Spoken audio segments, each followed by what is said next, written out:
طلاق ثلاثہ منکی محمد احمد ملک ولد عامر اسحاق مکان نمبر کا ہوں جو کہ من مظہر کا نکاح ہمراہ مسمات علیزہ خان دختر ساکن سر انجام پایا۔ حق مہر باوقت نکاح ادا کر دیا ہوا ہے۔ بعد از نکاح علیزہ خان مذکور یابا خانہ من مظہر آباد ہوئی۔ دوران آبادی فریقین میں کوئی اولاد نہ ہوئی ہے۔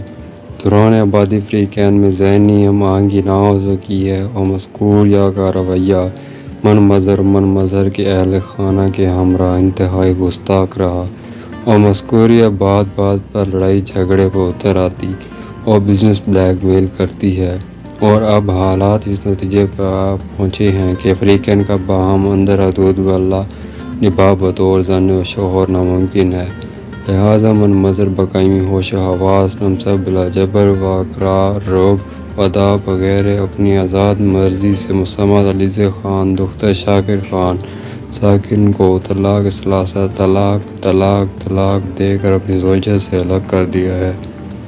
آج سے مسمات مذکوریہ من مظہر کے نفس پر حرام ہے۔ مسمات مذکوریہ بعد از قیام عدت جب چاہے اور جس سے چاہے نکاح ثانی کرے، من مظہر کو کوئی عذر و اعتراض نہ ہوگا، لہٰذا یہ چند حروف بطور طلاق ثلاثہ تحریر کر دیے ہیں تاکہ سند رہے اور بوقت ضرورت کام آوے۔ حسب گفتہ تحریر کر کے سنایا اور سمجھایا گیا، جس کو سن کر سمجھ کر درست تسلیم کیا۔ نوٹ: طلاق ثلاثہ کی ایک کاپی برائے موثر سرٹیفکیٹ و مزید کارروائی متعلقہ اتھارٹی بھجوائی جا رہی ہے۔ مورخہ: گواہ شد کا شناختی کارڈ نمبر، العبد طلاق دینے والے کا شناختی کارڈ نمبر و نام، گواہ شد شناختی کارڈ نمبر و نام وغیرہ۔